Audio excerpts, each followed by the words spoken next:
Sveiki visi, eilinė savaitė ir aš čia, basketinių žurnalistas ir GO3 Sport komentatorius Jonas Lekšas. Dar penkerios rungtynės šią savaitę nuo manęs, į kurias labiausiai žiūrėsiu. Dvigubai Eurolygos savaitė, tačiau pradedu nuo Europos taurės susitikimo antradienį Panevėžyje. Vietos 7bet Lietkabelis namuose priima Ankaros Turk Telekom komanda. Principinis mūšis, galima sakyti, Čanako derbis. Būtent Nenadas Čanakas sezoną pradėjo Turkijos klube, tačiau po 7 oficialių rungtynių buvo atleistas ir grįžo į Aukštaitijos klubą ir dabar matosi tas rezultatas. Panevėžiečiai po truputį įsivažiuoja, pagauna pasitikėjimą savo jėgomis. Praėjusią savaitę buvo labai svarbios rungtynės ir svarbi pergalė Europos taurės rungtynėse prieš Prancūzijos klubą. Savaitgalį nelengvos rungtynės buvo Utenoje, tačiau panevėžiečiai ir ten iškovojo pergalę. Matome, kaip įsivažiuoja Deividas Sirvydis, atsiranda kažkokia rimtesnė sistema gynyboje, susikalbėjimas, nors taškų dar praleidžiama labai daug. Tuo metu Ankaros klubas irgi atrodo gerina žaidimą po Čanako išvykimo, tačiau ne taip sparčiai turbūt kaip jie norėtų ir turi daug garsių vardų, bet čia didysis privalumas Čanako pusėje, kadangi tuos didžiuosius vardus jis puikiai pažįsta, dar šio sezono starte juos čiupinėjo, žino jų stiprybės, jų silpnybės ir kadangi, kaip jau sakiau, panevėžiečiai gauna pagreitį, žais namuose, tikiu jų pergalę antradienį.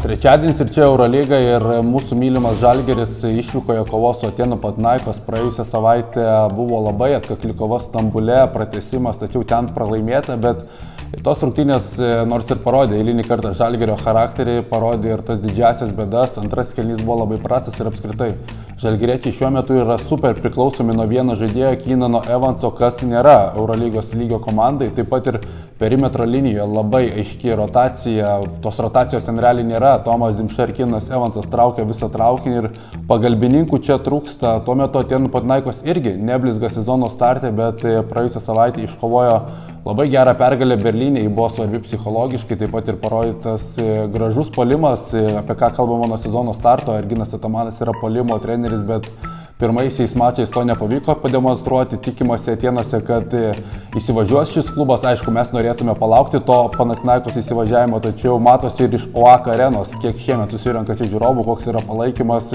Fanai vėl pradeda tikėti Panathinaikos, su pavardė surinktos labai rimtos. Žalgiriui bus sudėtinga stabdyti Kostas Luko ir Matijaso Lesoro tandemą. Marius Grigonis turi irgi super didelį vaidmenį šioje komandoje, tapęs tokiu Krunoslavu Simonu, kaip jis buvo Anadolu Efes komandoje, protingas žaidėjas ir Atamanas tai vertina dėja, bet manau, kad žalgiriečiams išvykoje nepavyks pasiekti pergalės, nors bus rimta kova.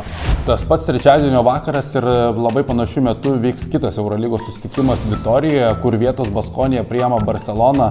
Lietuviškų komandų akistata, Tadas Sedekerskis prieš Roką Jokubaitį ir pirmiausia nuo Baskonijos reikėtų pradėti ir Duško Ivanovičiaus efektas yra. Iškovotos 2 pergalės jam sugrįžus į Vitoriją. Tos pergalės buvo labai dramatiškos ir prieš rimtus varžovus. Namuose įvyktas Partizanas, o išvykoje nugalėtas Pirėjo Olympiakos. Taip kad tikrai rimtas pareiškimas. Dominuoja Tadas Sedekerskis, dominuoja Čima Monekė, būtent 4 pozicijoje atrodo, kad Baskonija labiausiai išnaudoja savo privalumus.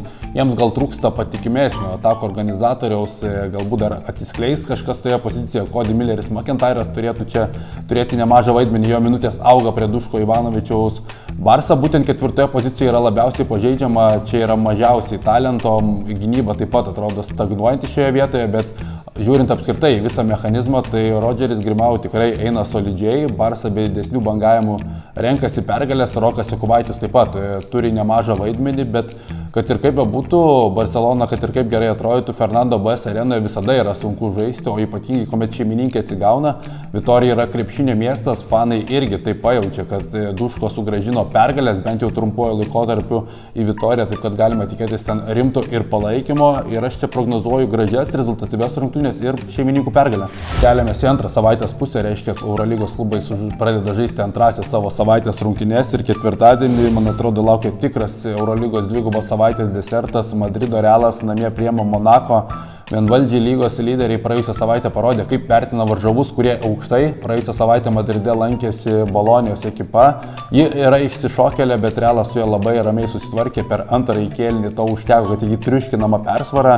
Ir šią savaitę tikrai Realui nereiks aiškinti, kas yra Monako. Tai yra finalo 4 kalibro komanda, šiuo metu fiksuojanti 5 pergalių seriją. Maikas Džeimsas žaidžia labai solidžiai, žaidžia komandai, turi labai plačią rotaciją perimetro linijoje Saša Obradovičius. Ir šiemet sakyčiau, kad jie bent jau kol kas yra labai neblogai susitvarkę savo gynybą, taip kad galima prisiminti praėjusio sezono susitikimą Vizing Centerį, ten stebuklingai išsigelbėjo Monako klubas su Valterio Tavareso pagalba, kuris sugebėjo prasidžengti prieš ištali metantį Maiką Jamesą, ten tikrai buvo labai gražus akiai reginys, kažko panašaus tikiuosi ir šią savaitę, vis dėlto Madrido Realas, manau, kad savo talentą įrodys, tai yra neįtikėtina komanda, nors ir turi taikinį, kuomet žaidžia prieš visas Eurolygos komandas, visi nori ją įveikti, bet manau, kad šią savaitę Eurolygos lyderis susitikime triumfos Realas.